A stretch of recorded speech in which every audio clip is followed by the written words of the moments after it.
कोई गोदी मीडिया ये सवाल नहीं उठा रहा है कि 5 दिसंबर को महाराष्ट्र में मुख्यमंत्री की और उनके मंत्रिमंडल की पद और गोपनीयता की शपथ होने वाली है, मगर मुख्यमंत्री कौन होगा, भारतीय जनता पार्टी गठबंधन ने इस बात का ऐलान ही नहीं किया।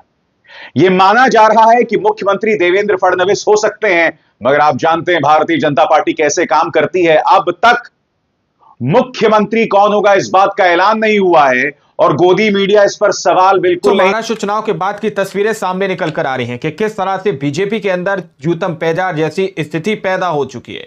किस तरह से भारतीय जनता पार्टी जो है अभी तक महाराष्ट्र के चुनाव को क्लियर नहीं कर पाई और किस तरह से महाराष्ट्र के अंदर कानून के धज्जियां उड़ाई जा रही हैं। जिस तरह से नियम है कानून के, उनकी धज्जियां किस तरह से उड़ाई जा रही है, पैरों तले रौंदा जा रहा है दोस्तों, और पूरी तरह से कानूनी व्यवस्था किस तरह से नतमस्तक है। हमारे साथ वरिष्ठ पत्रकार मौजूद हैं अभिसार शर्मा जी, आप लोग उनकी इस रिपोर्ट को देखिए। कोई गोदी मीडिया ये सवाल नहीं उठा रहा है कि 5 दिसंबर को महाराष्ट्र में मुख्यमंत्री की और उनके मंत्रिमंडल की पद और गोपनीयता की शपथ होने वाली है, मगर मुख्यमंत्री कौन होगा, भारतीय जनता पार्टी गठबंधन ने इस बात का ऐलान ही नहीं किया। बताइए। यह माना जा रहा है कि मुख्यमंत्री देवेंद्र फडणवीस हो सकते हैं, मगर आप जानते हैं भारतीय जनता पार्टी कैसे काम करती है। अब तक मुख्यमंत्री कौन होगा इस बात का ऐलान नहीं हुआ है और गोदी मीडिया इस पर सवाल बिल्कुल नहीं कर रहा है। याद कीजिएगा, जब कर्नाटक में कांग्रेस को जीत मिली थी तब कांग्रेस ने बहुत ज्यादा देरी भी नहीं की थी और गोदी मीडिया में इस तरह की खबरें चलने लग गई थी कि ये लोगों के जनादेश का अपमान है। आज महाराष्ट्र के अंदर भाजपा गठबंधन को इतनी शानदार जीत मिली है, मगर 5 दिसंबर को मुख्यमंत्री कौन होगा कोई नहीं जानता। सबसे दिलचस्प बात यह है, पूर्व मुख्यमंत्री, या कहा जाए care taker chief minister Eknath Shinde साफ तौर पर कोप भवन में हैं। उनकी नाराजगी को महसूस किया जा सकता है, जहां पर कोई किसी भी तरह से रास्ता नहीं कर सकता। फिर मुख्यमंत्री पद के लिए अपनी दावेदारी पेश की है, मगर कोई गोदी मीडिया इसकी चर्चा नहीं कर रहा है और बात वहां नहीं रुक रही है। गृह मंत्रालय किसको मिलेगा, इसको लेकर शिंदे सेना और भाजपा के बीच में खींचतान लगातार जारी है। शिंदे लगातार कह रहे हैं कि मुझे गृह मंत्रालय मिलना चाहिए, मगर भारतीय जनता पार्टी वो मंत्रालय अपने पास रखना चाहती है, क्योंकि आपको याद होगा पिछली बार भी जब महायुति की सरकार थी तब गृह मंत्रालय देवेंद्र फडणवीस के पास था और अब इतनी सारी पेचीदगियां, मगर उसकी आप हल्की सी गूंज भी नहीं सुन रहे हैं गोदी मीडिया में। बात वहां नहीं रुकी है दोस्तों। याद कीजिएगा, विधानसभा का सत्र 26 तारीख तक था।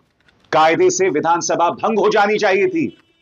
कायदे से आर्टिकल 356 लागू होने के बाद राष्ट्रपति शासन लग जाना चाहिए था महाराष्ट्र के अंदर। मगर भारतीय जनता पार्टी और विपक्षी दलों के लिए नियम कानून अलग है, वहां पर राष्ट्रपति शासन नहीं लगा दोस्तों। आर्टिकल 172 साफ तौर पर अपनी तरफ से दिशा निर्देश देता है, मगर उसका पालन नहीं हो रहा है। किस तरह से नियम कानून, किस तरह से संविधान की जो मान्यताएं हैं, भारतीय जनता पार्टी के विम्स एंड फैंसीज, उनके नखरों के सामने नतमस्तक है, इसकी ताजा मिसाल है। मगर सबसे पहले इस व्यक्ति का दर्द, एकनाथ शिंदे, जो लगातार कह रहे हैं और अब भी कह रहे हैं कि मैं लोगों का मुख्यमंत्री था, मुझे मुख्यमंत्री बनना चाहिए। उनका बयान जो जनसत्ता में है दोस्तों आपके सामने, वो क्या कहते हैं मैं आपको पढ़ के सुनाना चाहता हूं।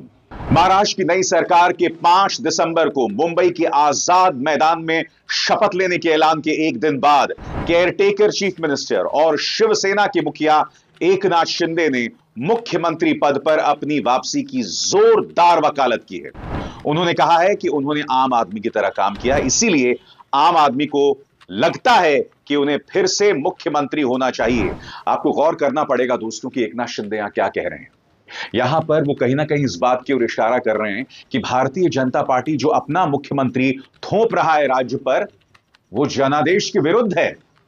हालांकि आप जानते हैं भाजपा को 132 सीटें मिली हैं, लिहाजा लोगों का विश्वास भाजपा के साथ है, मगर एकनाथ शिंदे के सुरों में अगर आप बगावत को महसूस करें तो बहुत मायने रखता है। वो आगे क्या कहते हैं इस पर भी गौर कीजिएगा दोस्तों। उन्होंने भारतीय जनता पार्टी के आला कमान को यह भी याद दिलाने की कोशिश की कि उन्हीं के नेतृत्व में विधानसभा चुनाव लड़ा गया था। उन्होंने इस बात को फिर से दोहराया कि उनकी पार्टी को प्रधानमंत्री मोदी और केंद्रीय गृह मंत्री के द्वारा लिया गया फैसला मंजूर होगा। शिंदे ने राज्य के कुछ वर्गों द्वारा उन्हें फिर से मुख्यमंत्री बनाए जाने की मांग के बारे में पूछे गए सवाल के जवाब में कहा, मैं लोगों का मुख्यमंत्री हूं। वास्तव में मैं हमेशा कहता था कि मैं सिर्फ मुख्यमंत्री नहीं बल्कि आम आदमी हूं। एक आम आदमी के तौर पर मैंने लोगों की समस्याओं और दर्द को समझा और उन्हें दूर करने की कोशिश की। चूंकि मैंने एक आम आदमी के तौर पर काम किया, इसीलिए जाहिर है लोगों को लगता है कि मुझे मुख्यमंत्री बनना चाहिए। यहां पर एक तरफ आप एकनाथ शिंदे के दर्द को महसूस कर रहे हैं, मगर दूसरी तरफ वो ये भी कह रहे हैं कि भारतीय जनता पार्टी जो भी फैसला लेगी वो उन्हें मंजूर होगा। यहां पर कहीं ना कहीं एकनाथ शिंदे की मजबूरी भी आप देखते हैं। हमें यह नहीं भूलना चाहिए दोस्तों कि एकनाथ शिंदे ने अगर वाकई यहां बगावत की तो पहली बात तो उनके समर्थन की भाजपा को जरूरत भी नहीं है।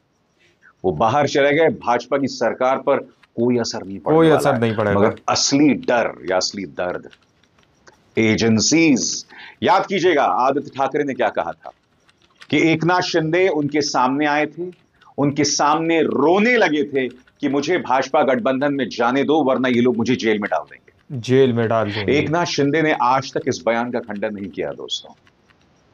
तो जाहिर सी बात है एकनाथ शिंदे बगावत भी नहीं कर सकते हैं। वो इस कदर मजबूर हैं कि उन्हें भाजपा गठबंधन के साथ रहना पड़ेगा। मगर यह कड़वाहट साफ तौर पर देखी जा रही है। और सबसे बड़ी बात, 5 दिसंबर को कौन मुख्यमंत्री होगा? अब तक देवेंद्र फडणवीस की बात हो रही थी, मगर अब कई नाम सामने उभर कर आने लगे हैं। बड़ा प्रश्न, क्या देवेंद्र फडणवीस जिनके मुंह तक मालपुआ आ चुका है वो खींच लिया जाएगा? पिछली बार जब उन्हें डिप्टी चीफ मिनिस्टर बनना पड़ा था, जब ये खबर उनके पास आई थी, तब उनके करीबियों ने बताया था कि देवेंद्र फडणवीस के आंखों में आंसू थे क्योंकि अमित शाह उन्हें ठिकाने लगाना चाहते थे। मगर इस बार बताया जा रहा है कि देवेंद्र फडणवीस को आरएसएस का साथ है, प्रधानमंत्री नरेंद्र मोदी का साथ है, इसीलिए अमित शाह की बात के मायने नहीं रखते। मगर अमित शाह हैं, भारतीय जनता पार्टी के चाणक्य हैं। आखिरी गेंद डाले जाने तक क्या हो जाएगा हम नहीं जानते हैं। सही बड़ी बात दोस्तों, क्या हो सकता है? अब तक मुख्यमंत्री कौन होगा यह तय नहीं है। कोई मीडिया इस पर सवाल नहीं उठा रहा है। सबसे बड़ी बात, 26 तारीख को विधानसभा को भंग हो जाना चाहिए था। क्या राष्ट्रपति शासन लागू हुआ? आर्टिकल 172 साफ तौर पर इस बात का जिक्र करता है। आर्टिकल 172 आर्टिकल 356 की जमीन भी तैयार करता है। यहां पर राष्ट्रपति को प्रधानमंत्री से मशवरा करने की या उनके कैबिनेट के साथ मशवरा करने की जरूरत भी नहीं है। मगर व्यवस्था किस तरह से नतमस्तक है भाजपा के सामने। अभी तक का राष्ट्रपति शासन लग जाना चाहिए था, क्योंकि सीएम का चयन अभी तक नहीं हो पाया। नहीं उठा रहा है, जो अपने आप में कितना दुर्भाग्यपूर्ण है ना। हम जानते हैं दोस्तों, हम जानते हैं कि भाई भाजपा गठबंधन के पास 200 से ज्यादा सीटें हैं, उनका कोई मुकाबला ही नहीं है। 230 सीटों का क्या मुकाबला है? मुद्दा वो नहीं है, मुद्दा ये है कि किस तरह से नियम कानूनों की धज्जियां उड़ा दी जाती हैं, किस तरह से व्यवस्था पूरी तरह से नतमस्तक है भाजपा के सामने। और यही नाराजगी उद्धव सेना में दिखाई दे रही है। संजय राउत एक बार फिर सामने आए, उन्होंने करारा हमला बोला है पूर्व chief justice of India DY Chandrachud पर और कहा है कि यह सब जो हो रहा है उनके चलते हो रहा है। और वो ऐसा क्यों कह रहे हैं? याद कीजिएगा, जब एकनाथ शिंदे की वैधता का मामला सुप्रीम कोर्ट के सामने आया था, तब डीवाई चंद्रचूड़ ने क्या क्या कहा था? डीवाई चंद्रचूड़ ने कहा था कि जिस तरह से चीफ व्हिप भरत गोगावले को एकनाथ शिंदे ने नियुक्त किया वो गलत था। उन्होंने यह तक कहा कि राज्यपाल भगत सिंह कोश्यारी का फैसला भी गलत था।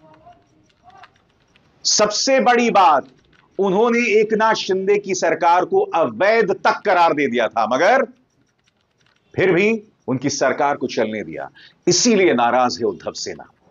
कल्पना कीजिए दोस्तों, अगर उस वक्त यह हो जाता तब क्या होता? कई नगर पालिकाओं के चुनाव हो ही नहीं रहे हैं, 2 साल से नहीं हो रहे हैं। इसलिए मैंने कहा ना कि भाजपा के नखरों के सामने, उसके whims एंड फैंसीज के सामने पूरी व्यवस्था जो है वो नतमस्तक है।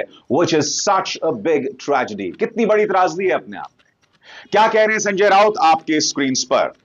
संजय राउत बोले, महाराष्ट्र की कार्यवाहक सरकार संविधान के खिलाफ है। अभी तक किसी ने सरकार बनाने का दावा नहीं किया है। मुख्यमंत्री कौन होगा, इस पर भी अभी तक कोई फैसला नहीं हुआ है। सरकार बनाने के लिए अभी तक राज्यपाल से कोई नहीं मिला है। इन सब के लिए जस्टिस चंद्रचूड़ जिम्मेदार हैं। नागपुर में बैठे 52 कुले आदेश देते हैं कि 5 तारीख को शपथ समारोह होगा। क्या उन्हें राज्यपाल बनाया गया है?